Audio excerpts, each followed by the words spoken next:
1. Unfinished Echoes. I was a regular soldier deployed to Bosnia, a country haunted by the echoes of war. The year was 1996, and tensions still lingered in the air. Our mission was to support peacekeeping efforts and assist with humanitarian aid. It was a time of rebuilding, but little did I know that something sinister lurked beneath the surface. We were stationed at a remote outpost, nestled in the heart of the Bosnian countryside. The days were mundane, marked by monotonous patrols and tedious routines. But as the nights fell, the true nature of this place began to reveal itself. One evening, during a routine patrol, my comrades and I stumbled across an abandoned village. Its destroyed houses stood as an eerie reminder of the past. Broken windows stared out like hollow eyes, and the wind whispered through the crumbling walls. Entering one of the houses, we found old photographs scattered across the floor. The images portrayed happy families, their smiles frozen in time. But there was something unsettling about those pictures. The faces seemed distorted, their eyes filled with an unspoken sorrow. As we continued exploring, we discovered a hidden cellar beneath one of the houses. The air grew thick with a sense of foreboding, but curiosity got the better of us. We descended into the darkness, armed with rifles, flashlights, and trepidation. The cellar was damp and oppressive, the scent of decay permeating the air. Dust-covered cobwebs clung to every corner, and the silence weighed heavily upon us. But it was the whispers that sent shivers down our spines, the faint echoes of voices long gone. We followed the whispers deeper into the labyrinthian tunnels, snaking beneath the village. The walls were etched with strange symbols that spoke of ancient rituals and forgotten horrors. I couldn't shake the feeling that we were trespassing into something far beyond our comprehension. Time seemed to lose its meaning as we delved further into the darkness. The whispers grew louder, more insistent, as if beckoning us towards the inevitable fate. Our flashlights began to flicker, casting erratic shadows upon the walls. Suddenly, a blood-curdling scream tore through the air, echoing through the tunnels. Panic gripped us, and we scrambled to find the source of the sound. But in the chaos, we became separated, each soldier dispersing into the abyss. Alone in the darkness, I stumbled forward, my heart pounding in my chest. The whispers transformed into guttural growls, and the shadows danced with malicious intent. Fear clung to me like a second skin, consuming my every thought. As I wandered deeper into the abyss, I came across a chamber adorned with occult symbols. In the center, a grotesque altar stood, bathed in an otherworldly glow. I felt an irresistible pull towards it. My body was moving on its own accord.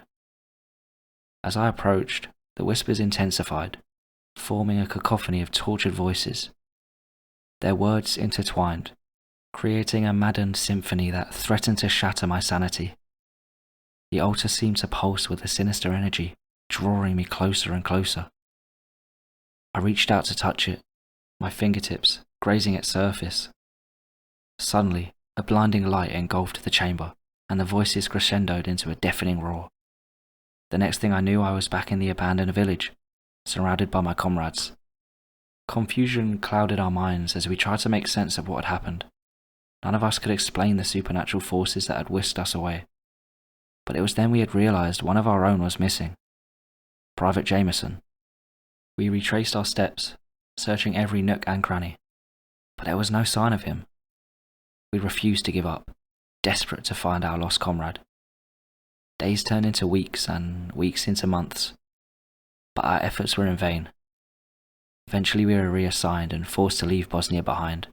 But the memory of that forsaken village and the unfinished echoes of the past would forever haunt our dreams. We never found closure, never discovered the fate of Private Jameson.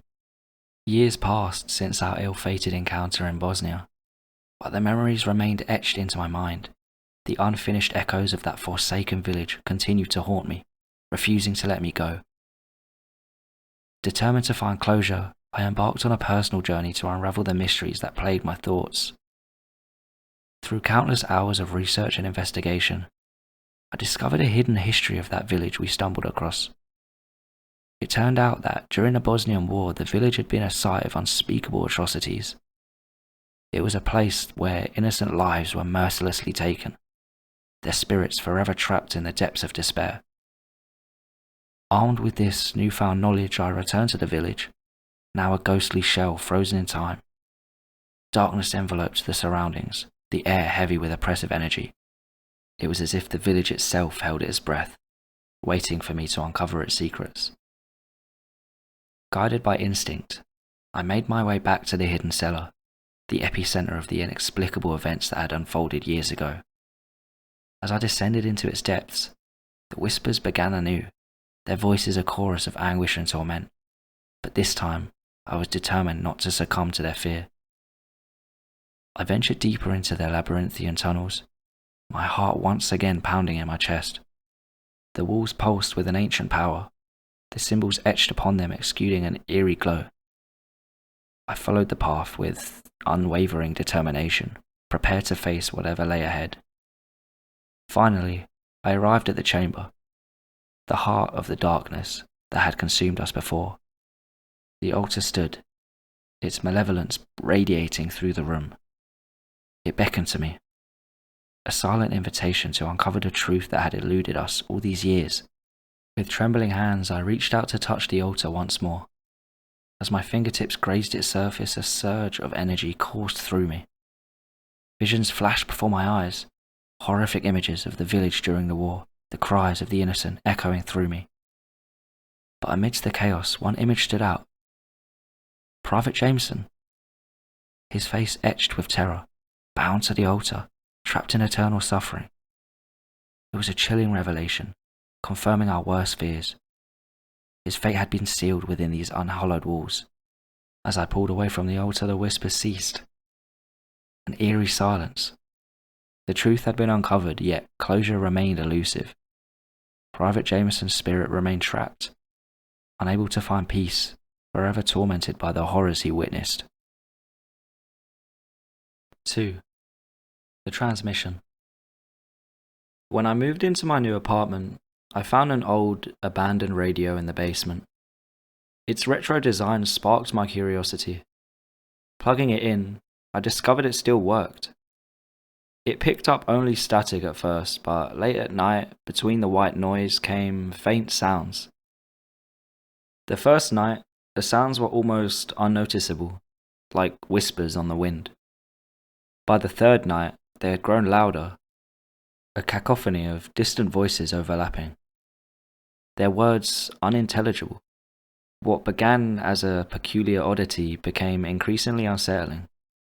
On the seventh night, a clear voice cut through the static. A woman, sounding panic-stricken, pleading for help. She described being trapped in a place of absolute darkness and paralyzing cold. Her voice carried such raw terror that it sent icy chills down my spine. Over the next few nights, her desperate pleas continued, each time her terror deepening.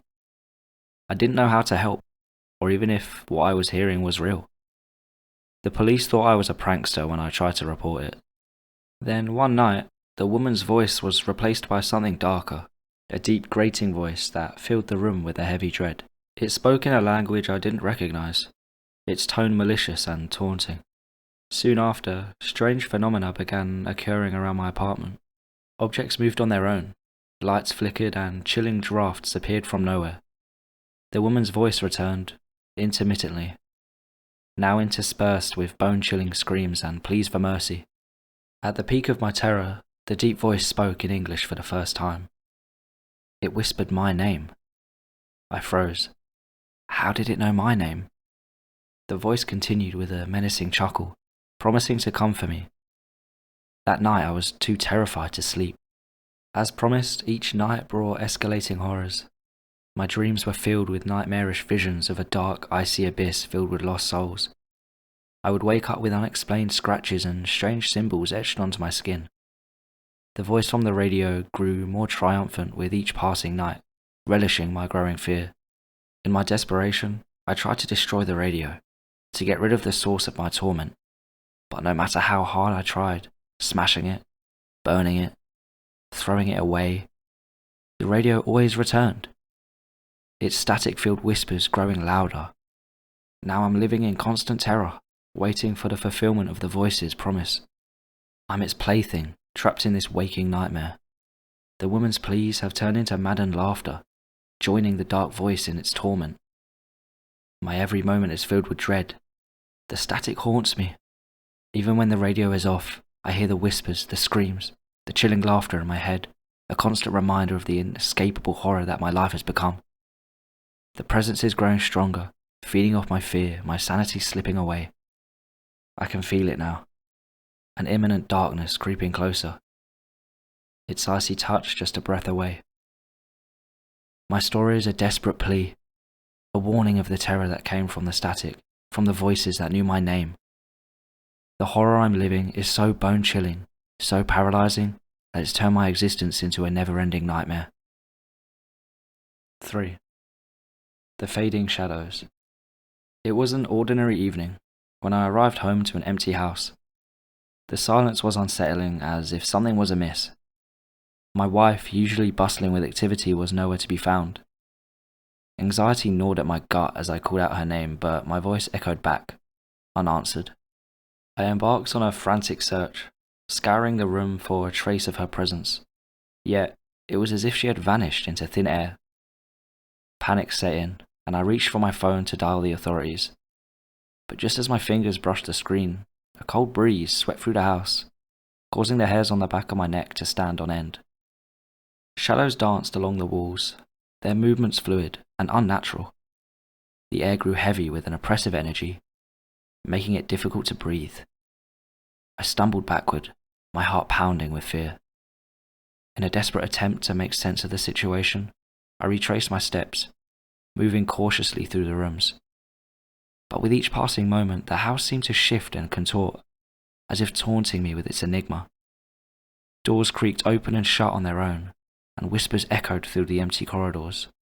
Determined to find my wife, I ventured into the basement, a place I'd always found eerie. The flickering lights cast unsettling shadows across these concrete walls. The temperature plummeted, and I could see my breath in the chilled air. A foreboding presence hung in the dimness, causing my heart to race. The whispers grew louder, their words indecipherable yet filled with a sense of urgency.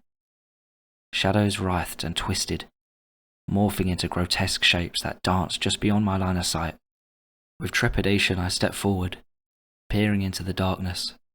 My wife's name trembled on my lips as I called out to her. But instead of a voice, a haunting echo filled the space, sending shivers down my spine. As I continued my descent into the depths of the basement, the shadows deepened, swallowing the feeble light. Fear tightened its grip around me. I couldn't shake that feeling that I was being watched. Suddenly, a figure emerged from the darkness. A silhouette, barely discernible. It flickered like a dying flame, fading in and out of existence. My heart seized with a mixture of hope and terror. I approached, my steps hesitant. The figure reached out its hand, stretching towards me. But as I moved closer, it disintegrated, dissolving into nothingness. My wife's essence, once within my grasp, slipped away like smoke through my fingers. Defeated, I stumbled back, retreating from the enigmatic forces that plagued my home. The shadows continued with their macabre dance, mocking me with their inscrutable secrets. I realized then that my wife was lost to me, trapped within the ethereal realm that had engulfed our lives. Days turned into weeks, and the house remained haunted by the memories of her presence. I was left with an ache in my heart and an unrelenting yearnness for answers. The whispers persisted, a constant reminder of the unseen forces that governed our reality. In the end, I had no choice but to leave the house behind, for it had become a labyrinth of darkness and despair. I carried the weight of the unknown with me, haunted by the fading shadows of a life that had slipped through my fingers. 4. We weren't alone that night. Me and my family live near the Appalachian mountain range in Virginia. My father is a very outdoorsy man. While I don't really like that stuff, he still took me camping one day. My father was around 45 at the time and was a pretty built guy. He was about 6'2", 6'3", and lifted weights regularly. He had been raised on a farm, so he had always been outdoors. I did go hunting with him a few times, so I knew my way around the woods pretty well. This was a hunting trip where we'd hunt during the day and camp during the night. After a day of hiking out to the spot, we took about 2 hours setting up and hunting.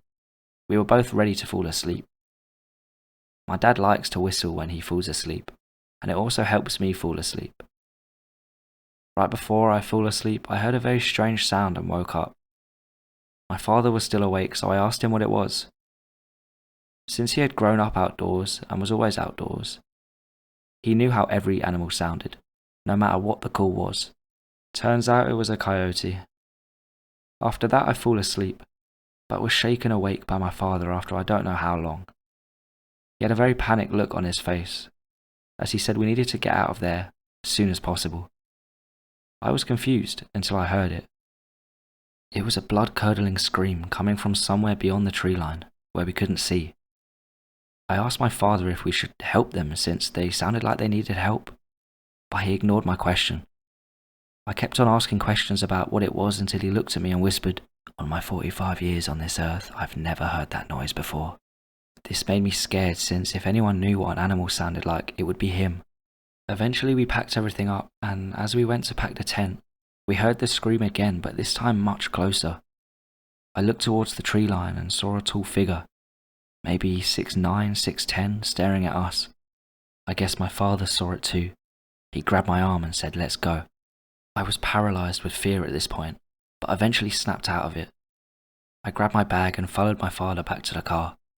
It was about 5 miles walk back, though the whole first mile it kept on screaming as we went, and it was getting closer. If we sped up, it sped up. If we slowed down, it slowed down.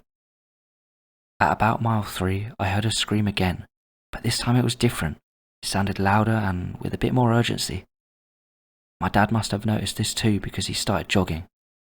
I tried my best to keep up, but my dad was in peak shape and I wasn't really fit. My dad stopped with about half a mile to go to catch his breath, but at this point I had no energy and didn't think I could make it. Just as I was thinking that I heard another scream. This one was way too close. It sounded like it had came from about 10 feet away, and it made my ears ring. This gave me a new boost as I started sprinting to the car. Eventually I saw the taillights. My dad had passed me at that moment and opened the passenger door as I jumped in, and he got in the driver's seat. Before I could even process what was happening, he sped off.